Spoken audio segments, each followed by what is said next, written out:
नमस्कार, good evening. Money गुरु में आज का टॉपिक है लोन्स, यानी लोन से जुड़े हुए सवालों को आज हम शामिल करने वाले हैं। आज के इस कार्यक्रम में हमारे साथ दो खास मेहमान हैं। अपना पैसा .com के सीईओ हर्ष रुंगटा साहब हमारे साथ हैं। इसके अलावा अपना रिव्यू रखने के लिए हमारे साथ बैंक बाजार .com से अभिषेक द्विवेदी जी ज्वाइन कर रहे हैं। आप दोनों का ही बहुत बहुत स्वागत है। और शो की शुरुआत में हम दर्शकों के सवाल लेने से पहले मेरा भी एक सवाल है हर्ष सर, मैं आपसे जानना चाह रही हूँ, अगर कोई घर मैंने खरीदा है लेकिन फिलहाल पोजेशन नहीं मिला है, क्या कंस्ट्रक्शन के दौरान जो मैं ईएमआई चुका रही हूँ क्या उस पर भी मुझे कुछ छूट मिल सकती है? कुछ इन्फॉर्मेशन आपके पास है तो मेरे साथ शेयर कर सकते हैं। तो ये बहुत से लोगों को नहीं पता है कि अगर आपका हाउस अंडर कंस्ट्रक्शन है, जिन सालों में वो अंडर कंस्ट्रक्शन रहता है उन सालों में आपको कोई भी डिडक्शन नहीं मिलता, कोई भी चीज़ के लिए, ब्याज के लिए भी नहीं मिलता और प्रिंसिपल के लिए भी नहीं मिलता। इनफैक्ट लोग इंटरेस्ट सर्टिफिकेट के बेसिस पर क्लेम कर लेते हैं, लेकिन वो गलत है।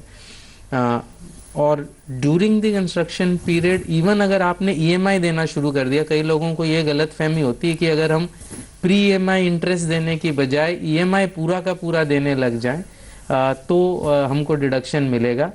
आप प्रिंसिपल भी चुका रहे हैं, ये सिर्फ ब्याज चुका रहे हैं, उससे बिल्कुल भी टैक्स डिडक्शन पे कोई भी फर्क नहीं पड़ेगा।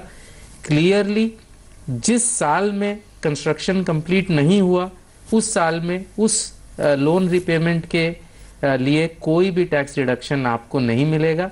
जिस साल में कंस्ट्रक्शन कंप्लीट होगा उस साल में उसके पिछले साल तक के जो ब्याज है उसको एक साथ किया जाएगा और उसका 1/5वां हिस्सा जो है आपको 5 साल तक कंटिन्यूअसली डिडक्टिबल मिलेगा। काफी काम की है इन्फॉर्मेशन। साथ ही अभिषेक हमारे साथ है जो बैंक बाजार .com को रिप्रेजेंट करें। अभिषेक, आप अपने क्लाइंट्स को क्या सजेस्ट करते हैं? क्योंकि जब पोजेशन डिले होने लगता है तो कई बार ईएमआई पहले शुरू कर देते हैं कई कस्टमर्स, इस तरह से आप उनको क्या राय देते हैं? जैसे कि हर्ष सर ने भी अभी बताया कि इवन इफ मैं ईएमआई देना शुरू करूँ तो भी मुझे प्रिंसिपल पर कोई छूट नहीं मिलेगी, आप क्या सजेस्ट करते हैं? जी हाँ, बिल्कुल, हर्षी ने बिल्कुल सही बताया। देखिए, मैं इस पर डिपेंड करता है कि जब कस्टमर ने घर लिया है वो क्यों लिया है। इंडिया में अभी टिपिकली 2 पर्पस होते हैं, एक तो आप खुद के एंड यूज़ के लिए लेते हो और दूसरा कि आप उसमें इन्वेस्ट कर रहे हो। आप चाहते हो कि जैसे ही उसकी प्राइस बढ़े आप उसको सेल कर दो।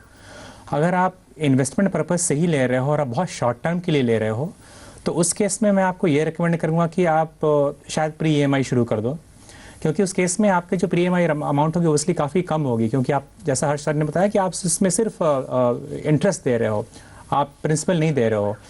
तो उस टाइम और लेकिन आप चाहते हो कि आपको एंड यूज़ रखना है, आपके पास पैसे भी हैं काफ़ी, आप ईएमआई दे सकते हो, तो आप ईएमआई भी पे कर सकते हो। लेकिन जैसा पहले बताया गया कि डेफिनेटली जो क्लेम करोगे आप वो जब आपका कंस्ट्रक्शन कंप्लीट होगा उसके बाद ही कर सकते हो। आप जो उस पीरियड में आप उसका रिडक्शन क्लेम कर सकते हो। लेकिन अच्छी बात यह है कि जो भी अमाउंट आप पे कर रहे हो वो सारा आपका जमा हो रहा है, तो ऐसा नहीं कि वो वेस्ट चला गया, तो डेफिनेटली आप उसको बाद में क्लेम कर सकते हो। तो मैं बोलूं कि अगर आपके पास पैसा है और आप एंड यूज के लिए ले रहे हो तो प्री कंस्ट्रक्शन पीरियड में इंटरेस्ट भरेंगे वो आप 5 किश्तों में, बराबर किश्तों में, यानी पोजेशन मिलने के 5 साल के साथ आप उसको हर साल एक 1/5 अमाउंट क्लेम कर सकते हैं, यानी आपकी जो ईएमआई उस पर आप ब्याज तो कम से कम वापस ले सकते हैं बैंक से।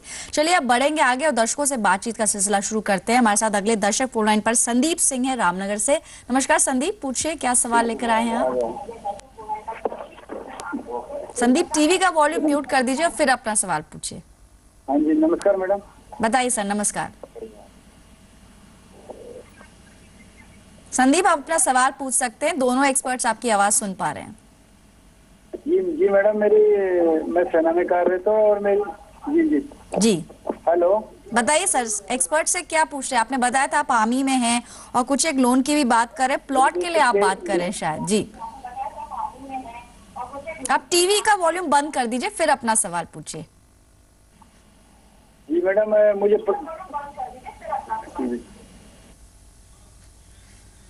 चलिए संदीप, आपकी आवाज हम तक पहुंच नहीं पाई क्लियरली, लेकिन आपने ईमेल से भी शेयर किया था सवाल, उसको जरा चेक करते हैं। जैसे आपने अभी भी बताया कि आप आर्मी में काम करते हैं, कुछ जॉब प्रोफाइल से कितना फर्क पड़ेगा वो भी जानते हैं एक्सपर्ट से। साथ ही हर्ष सर, जैसे इन्होंने अपने बारे में बताया, सैलरी करीब 30,000 है इनको मिलती है मंथली, लोन लेना चाह रहे हैं, लेकिन यहाँ पे सिचुएशन ये है कि प्लॉट के लिए लेना चाह रहे हैं, और आगे ये भी लिखते हैं कि कुछ इन्वेस्टमेंट पर्पस से, यानी उस पर कंस्ट्रक्शन नहीं करना चाहते, एक प्लॉट खरीद रहे हैं जिस पर ये कुछ शायद इनके दिमाग में हो कि हो सकता है कुछ टैक्स छूट वगैरह भी इनको मिलती हो, उस पर भी आपसे राय लेंगे। और साथ ही 10 लाख तक का लोन क्या इनको मिल सकता है इस सैलरी पर, लुकिंग एट द फैक्ट कि ये आर्मी में काम करते हैं, और कुछ और भी इसमें चीजें हैं जो आपसे जानना चाहेंगे, यानी कि प्लॉट की कीमत का कितना % तक लोन मिल जाएगा। हर्ष सर। तो जहाँ तक प्लॉट के लिए लोन लेने का सवाल है, वो बहुत रिस्ट्रिक्टिव होता है as compare to a home loan. पहली बात तो यह है कि हर किसी प्लॉट के लिए आपको बैंक से लोन नहीं मिलेगा। ये प्लॉट या तो आप कोई स्टैट्यूटरी, जो उस स्टेट का स्टैट्यूटरी अथॉरिटी है, उससे खरीद रहे हो, या फिर पर्टिकुलर बैंक्स के पर्टिकुलर स्कीम्स को अप्रूव करती हैं, उन्हीं को खरीदेंगे तो मिलता है। एग्रीकल्चरल प्लॉट के सामने लोन नहीं मिलता। आपको डाउन पेमेंट भी ज़्यादा करना पड़ता है, 30 से 40% डाउन पेमेंट करना होगा। नंबर ऑफ ईयर जो लोन मिलता है वो भी नॉर्मली रिलेटिवली रिस्ट्रिक्टेड होता है। 15 साल नॉर्मली मैक्सिमम मिलेगा, वैसे 20 भी दे देते हैं, लेकिन नॉर्मली उसको रिस्ट्रिक्ट करने की कोशिश करते हैं बैंक्स। तो इनकी जो सैलरी है उसके बेसिस पर 10 लाख का लोन मिल सकता है, अगर और कोई इनके लोन नहीं है और क्रेडिट रिकॉर्ड इनका अगर अच्छा है तो। लेकिन ये याद रखना होगा कि प्लॉट अप्रूव्ड होना चाहिए, जैसे मैंने कहा, और 15 से 16 लाख की कॉस्ट होगी, तो 5 से 6 इनको जेब से देने होंगे, तो शायद 10 लाख का लोन मिलेगा। और प्लॉट लोन के लिए कोई भी टैक्स बेनिफिट नहीं है, कोई भी टैक्स बेनिफिट इनको इस लोन रीपेमेंट पर बिल्कुल भी नहीं मिलेगा। चलिए, तो एक बात तो साफ हुई कि टैक्स छूट का अगर आपके दिमाग में हो तो प्लॉट के लिए ये चीज नहीं होती है, प्रोविजंस में नहीं है ये। लेकिन अभिषेक, आप क्या कहते हैं? जैसे इन्होंने बताया अपनी मेल में, plot is for investment purpose, तो क्या जो एक आमतौर पर आप जैसे कई बार सलाह भी देते हैं कि अगर कंस्ट्रक्शन भी करना हो तो एक अलग तरह का लोन, कॉम्पोजिट लोन के लिए अप्लाई किया जा सकता है, पर अगर सिर्फ प्योर इन्वेस्टमेंट पर्पस के लिए प्लॉट लेना हो, कहाँ पर ये अप्लाई करें, किन किन बैंक्स या इंस्टीट्यूशंस को ये संपर्क कर सकते हैं, और ब्याज दर लगभग कितनी मिल पाएगी? देखिए, सबसे पहले तो प्लॉट सिर्फ इन्वेस्टमेंट के लिए स्कीम के लोन मिलना बहुत ही मुश्किल होगा, क्योंकि जैसा हर्ष जी ने बताया कि ये प्लॉट लोन जो बैंक्स होते हैं थोड़े से रिस्की मानते हैं और इसलिए काफ़ी सारे रेस्ट्रिक्टिव मेजर्स करते हैं। तो एक उनका मेजर ये भी होता है कि जो भी आपने प्लॉट लिया है within 3 to 5 years depending upon institution to institution, वो आपको टाइम देते हैं कि इतने टाइम के अंदर में आपको कंस्ट्रक्शन शुरू करना पड़ेगा। अगर आप शुरू नहीं करते हो तो इनफैक्ट वो क्लॉज रखते हैं कि आपका जो रेट ऑफ इंटरेस्ट जो उन्होंने आपको ऑफर किया है वो ऑलमोस्ट 1 to 1.5% बढ़ जाएगा। तो ये बहुत ज़्यादा डिस्करेज करते हैं कि सिर्फ इन्वेस्टमेंट पर्पस के लो। सर, ये पहली बात है। दूसरी बात ये है कि इनका रेट ऑफ इंटरेस्ट जो आपने पूछा वो टिपिकली थोड़ा सा हायर होता है, 25 बेसिस पॉइंट, लेकिन अभी आप देखो ये लास्ट क्वार्टर है फाइनेंशियल ईयर का, तो काफ़ी बैंक्स काफ़ी कॉम्पिटिटिव हैं। तो अगर ये कंस्ट्रक्ट करना चाहते हैं विद इन 5 years, और जैसा पहले बताया गया है कि इनके पास 30% अप्रॉक्सीमेटली मार्जिन मनी है, तो ये डेफिनेटली जा सकते हैं। इसके अलावा और भी मेजर्स होते हैं। फॉर एग्जांपल, अगर आपका जो प्लॉट है विद इन सिटी है, आउटसाइड सिटी है, अगर विद इन सिटी लिमिट हुआ तो आपको जो मार्जिन मनी कम देनी पड़ेगी। सिमिलरली आपका जो रीसेल है या फिर आपका ये नया प्लॉट है, अगर आपका नया प्लॉट है तो आप बिल्डर्स ले रहे हो या फिर आप डायरेक्ट गवर्नमेंट अथॉरिटी से ले रहे हो, तो कई सारी रेस्ट्रिक्शंस होती हैं। तो डेफिनेटली ये मिलना आसान नहीं होता है। मैं रिकमेंड करूँगा कि डेफिनेटली ये 2-3 लीडिंग प्लेयर्स को अप्रोच करें और फिर वहाँ पे देखें कि इनकी पॉसिबिलिटी हो सकती है कि नहीं। चलिए, तो आईसीआईसीआई बैंक, HDFC लिमिटेड और LIC हाउसिंग, ये कुछ संस्थान है जहां पर आप जाकर आप एटलीस्ट कांटेक्ट कर सकते हैं, जान सकते हैं कि आपको किस ब्याज दर पर ये लोन ऑफर कर रहे हैं। लेकिन जहां तक हर्ष सर ने बताया कि टैक्स छूट का कोई आपको लाभ नहीं मिल पाएगा प्लॉट की केस में, और साथ ही अगर इन्वेस्टमेंट पर्पज से ले रहे हैं तो एक बार डिटेल्स थोड़ा सा गौर करना होगा कि बैंक आपको लोन देता है या नहीं, थोड़ी सी दिक्कत हो सकता है कि हो जाए आपको। फिलहाल एक ब्रेक के लिए रुकेंगे। हर्ष रुंगटा और साथ ही हमारे साथ अभिषेक द्विवेदी बने हुए हैं, उनसे और चर्चा जारी रखेंगे, लोन्स पर आपके सवालों को लेंगे, लेकिन इस ब्रेक के बाद।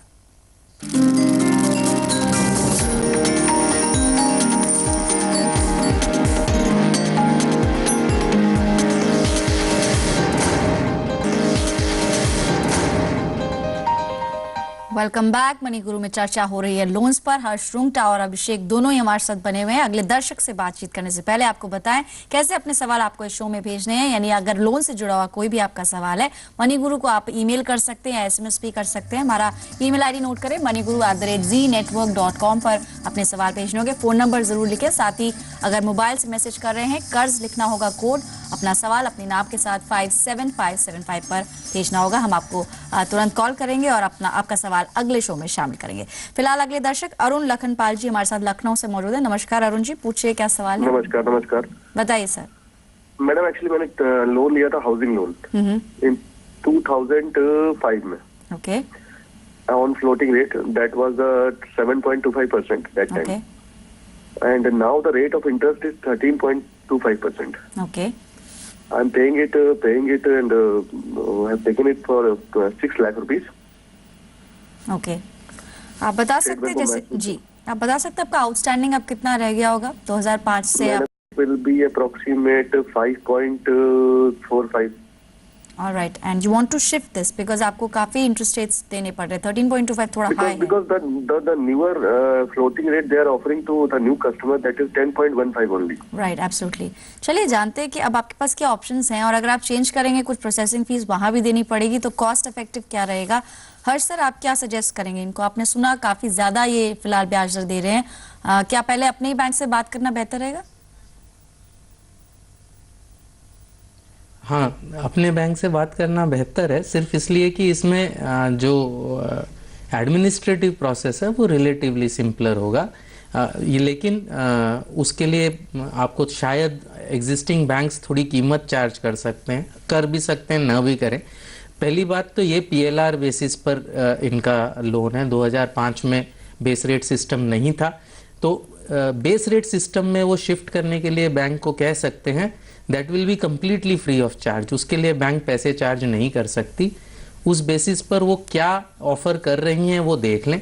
अगर वो 10.15 या 10.25 जो एक मार्केट की करंट रेट है वो अगर ऑफर कर रही हैं, तो अगर बिना चार्ज के कर रही हैं तब तो बहुत ही अच्छा है। थोड़ा सा चार्ज देना भी पड़े सेम बैंक को तो एडमिनिस्ट्रेटिवली सिंपलर है। लेकिन अगर ये बैंक नहीं दे रही है, आनाकानी कर रही है, तो आप इसको लोन को शिफ्ट कर सकते हैं। एग्जिस्टिंग बैंक कोई भी प्रीपेमेंट चार्ज आपसे नहीं ले सकता। नए बैंक में भी नॉर्मली प्रोसेसिंग चार्ज वगैरह होता है, लेकिन उनको चूंकि अच्छा कस्टमर मिल रहा है तो वो कई बार इसको वेव कर देते हैं या बहुत ही नॉमिनल रख लेते हैं। इनके साथ लखनपाल जी के साथ सिर्फ एक छोटी सी दिक्कत है कि इनका जो लोन अमाउंट है 5.5 लाख का, वो शायद ज़्यादा नहीं है, तो नई बैंक इतनी ज़्यादा कीन नहीं होगी, या इवन नॉमिनल चार्ज है 2-3 हज़ार का भी चार्ज होगा वो हाई चार्ज हो जाता है। तो इसके लिए ये अगर एग्जिस्टिंग बैंक से बात करके उन्हीं से 10.15 10.25 तक का करवा लें तो इनके लिए बेहतर होगा और ये बेस रेट पर भी शिफ्ट हो जाएंगे। अभिषेक, आप अग्री करेंगे इस बात से? कॉस्ट इफेक्टिव नहीं रहेगा ज़्यादा अगर ये ट्रांसफर करते हैं? पहले कि अपने बैंक से बात करें या कुछ और ऑप्शन भी है? जी हाँ, बिल्कुल। देखिए, वेरी सिंपल चीज़ ये है कि अगर खुद के अपने बैंक से बात करते हैं तो जैसा हर्षी ने बताया कि इनके जो प्रोसेस होंगे काफ़ी कम हो जाएंगे। अगर ये नए बैंक में शिफ्ट करते हैं तो वो पूरा they will consider as a fresh loan. तो जो भी इनका ID प्रूफ, एड्रेस प्रूफ, जो भी इन्होंने डॉक्यूमेंट सबमिट किए थे एज अ फ्रेश लोन, वो सारा करना पड़ेगा। प्लस इनको जो obviously outstanding letter from previous bank देना पड़ेगा।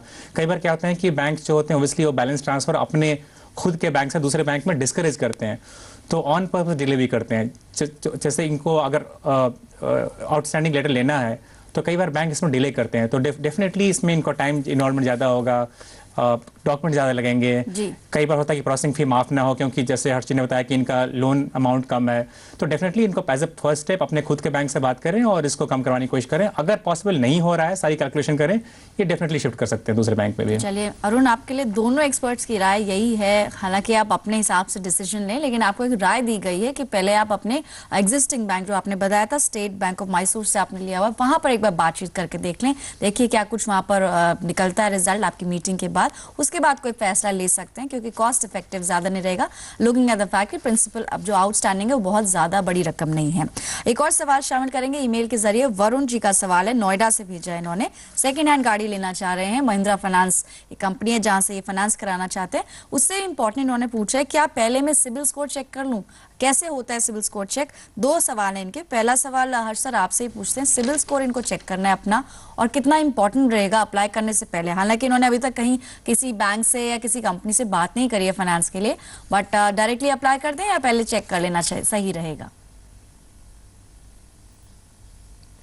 मेरे ख्याल से कोई भी लोन लेने से पहले आप अपना सिबिल स्कोर को चेक कर लेना चाहिए, क्योंकि अगर आपकी सिबिल स्कोर में कोई दिक्कत है तो उसको पहले सॉल्व करें फिर लोन लें, क्योंकि एवरी टाइम आप लोन के लिए अप्लाई करेंगे तो उस पर इंक्वायरी आती है, उससे भी अल्टीमेटली सिबिल स्कोर अफेक्ट होता है।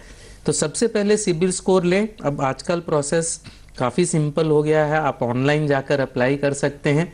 इनफैक्ट वहाँ पे वो 5 सवाल आपसे पूछते हैं, 5 में से अगर 3 का सही जवाब आप दे देंगे और 470 रुपये का पेमेंट करना पड़ता है तो आपको अपने क्रेडिट रिपोर्ट के साथ साथ क्रेडिट स्कोर भी मिल जाता है।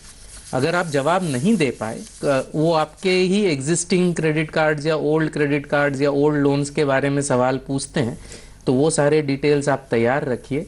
कोई कारण से आप जवाब नहीं भी दे पाए तो भी आप उनका फिर मैनुअल प्रोसेस फॉलो कर सकते हैं, तो फिर आपको ईमेल आपको फिर कुरियर से वो जो है क्रेडिट रिपोर्ट और क्रेडिट स्कोर आ जाएंगे। तो ये प्रोसेस आप पहले कर लें, और अगर क्रेडिट आपके रिपोर्ट में या स्कोर आपका लो है या क्रेडिट रिपोर्ट में कोई गलतियां हैं तो पहले उनको सुधारने की प्रक्रिया करें, फिर लोन के लिए अप्लाई करें। चलिए, इनका सवाल 2 हिस्सों में बटा हुआ था। अभिषेक, आप दूसरे सवाल का जवाब दे सकते हैं। यहाँ पर इन्होंने बोला था सेकेंड हैंड गाड़ी लेना चाह रहा हूँ। एक तो ये कि कितना परसेंटेज ऑफ लोन इनको मिलेगा गाड़ी की जो भी वैल्यू रहेगी। सेकेंडली, अगर इंटरेस्ट रेट्स की बात करें, सेकेंड हैंड गाड़ी क्योंकि ध्यान में हमें रखना होगा, इंटरेस्ट रेट ज्यादा देना पड़ सकता है? देखिए, हाँ, सबसे पहले इंटरेस्ट रेट की बात करते हैं तो ये काफ़ी हाई होता है compare to a new car loan. अगर आप न्यू कार लोन लो तो आपको एज लो एज 10.25 में मिल जाता है, लेकिन अगर आप एक यूज्ड कार के लोन ले रहे हो तो आज के मार्केट में 14% से कम मिलना काफ़ी मुश्किल होता है। इनफैक्ट अगर आपको 14% मिल जाए तो ये काफ़ी अच्छा रेट बन जाता है। तो टिपिकली 14 से लेके 20-22 कहीं तक जा सकता है ये, तो रेट्स डेफिनेटली हायर होंगे। सेकेंड, जहाँ तक आपने बोला कि कितना परसेंट मिल सकता है कार वैल्यू का, सबसे पहले तो कार वैल्यू इनको जो है वो एक ट्रस्टेड डीलर से या फिर जो एजेंसी होती हैं जो बैंक्स एक्सेप्ट करते हैं वहाँ से उसकी वैल्यूएशन निकलती है, और कई बार ये वेरी करता है, लेकिन ये भी न्यू कार के कंपैरिजन में काफ़ी कम होता है। इसमें मेरे ख्याल से अगर आपको समवेयर अराउंड 60 to 70% तक आपको लोन मिलना चाहिए कार वैल्यू का, जो भी इवैल्यूएशन होता है आपका उसका। चलिए, तो आपको दोनों सवालों का जवाब मिल गया होगा। कुछ और सवाल है हमारे पास, उनको भी शामिल करते हैं। हमारे साथ विजय जी का सवाल है, जयपुर से इन्होंने भेजा है। बात ये कर रहे हैं ज्वाइंट लोन की, और खास बात इसमें ये देखनी होगी, इन्होंने मेल में मेंशन किया है प्रॉपर्टी फादर के नाम पर है, लेकिन ईएमआई जो भर रहे हैं वो खुद भर रहे हैं। क्या टैक्स छूट मिल पाएगी? हर्ष सर, आप क्या कहते हैं? ये भी बहुत लोगों को गलत फहमी होती है कि मैं लोन का रिपेमेंट कर दूंगा तो टैक्स की छूट मुझे मिल जाएगी। प्रॉपर्टी में ओनर या को ओनर होना बहुत ज़रूरी है, और टैक्स की छूट आपको लोन के अनुपात में ही मिलेगी। और लोन का प्रॉपर्टी में ओनरशिप का आपका क्या अनुपात है, वो होगा किसने कैसे कंट्रीब्यूट किया है पैसा और लोन कैसे शेयर किया है, और लोन के अनुपात में आपको डिडक्शन मिलेगा। जस्ट आपको अपने कन्वीनियंस के हिसाब से आप उसको कम ज़्यादा नहीं कर सकते। तो क्लियरली इनके केस में, विजय जी के केस में, ये ओनर नहीं है प्रॉपर्टी के ओनर फादर हैं, तो ये लोन में को बोरोवर भी अगर होंगे और इनके बेसिस पे, इनकी इनकम के बेसिस पे लोन मिला होगा और ये सारा रिपेमेंट खुद कर रहे होंगे तो भी टैक्स डिडक्शन इनको नहीं मिल सकता। ये टैक्स का क्लियर प्रावधान है, और बहुत लोगों को इसके बारे में गलतफहमी है। चलिए, तो विजय, यहाँ पर आपको गाइडेंस मिल गई है। Abhishek, you want to add something on this? हाँ, इसमें बस एक बात यह है कि शायद इन्होंने आपने लोन अगेंस्ट प्रॉपर्टी बताया, तो लोन अगेंस्ट प्रॉपर्टी में अगर आप सैलरीड हो, अगर आपके खुद के नाम में भी प्रॉपर्टी है तो आपको टैक्स रिबेट टिपिकली नहीं मिलती है। अगर आप सेल्फ एम्प्लॉयड हो और अगर आपने लोन अगेंस्ट प्रॉपर्टी लिया है और आप ये दिखाओ कि जो भी आपने लोन लिया है आप अपने बिजनेस में लगा रहे हो, तो उसके जो इंटरेस्ट पेमेंट होता है उस पर आपको टैक्स रिबेट मिल सकती है। चलिए, तो आपको राय दी गई है। फिलहाल आज के शो में इतने ही सवाल शामिल कर पाएंगे। हर्ष सर आपका भी और अभिषेक आपका भी बहुत बहुत शुक्रिया आज अपना कीमती समय हमें देने के लिए। अपने दर्शकों को बता दें कि आपका ये शो हफ्ते में 5 दिन आता है, यानी कि अलग अलग टॉपिक्स कौन से रहते हैं जिनमें आप अपने सवाल भी भेज सकते हैं, साथ ही शो में लेटेस्ट जानकारियां भी ले सकते हैं। मंडे हमने डिस्कस किया था सेविंग्स, आज क्योंकि ट्यूसडे था इसलिए लोन्स पर चर्चा रही। कल जब हम आएंगे तो इंश्योरेंस पर बातचीत करेंगे और थर्सडे का दिन रहता है प्रॉपर्टी के नाम, यानी प्रॉपर्टी से जुड़े हुए सवालों को शामिल किया जाएगा। शुक्रवार के दिन अब हम चर्चा करते हैं टैक्स पर, यानी पर्सनल टैक्सेशन से जुड़े हुए जितने भी सवाल हैं वो शामिल किए जाएंगे। फिलहाल आज के कार्यक्रम को यहीं समेटते हैं। आप देखते रहिए जी बिजनेस। नमस्कार।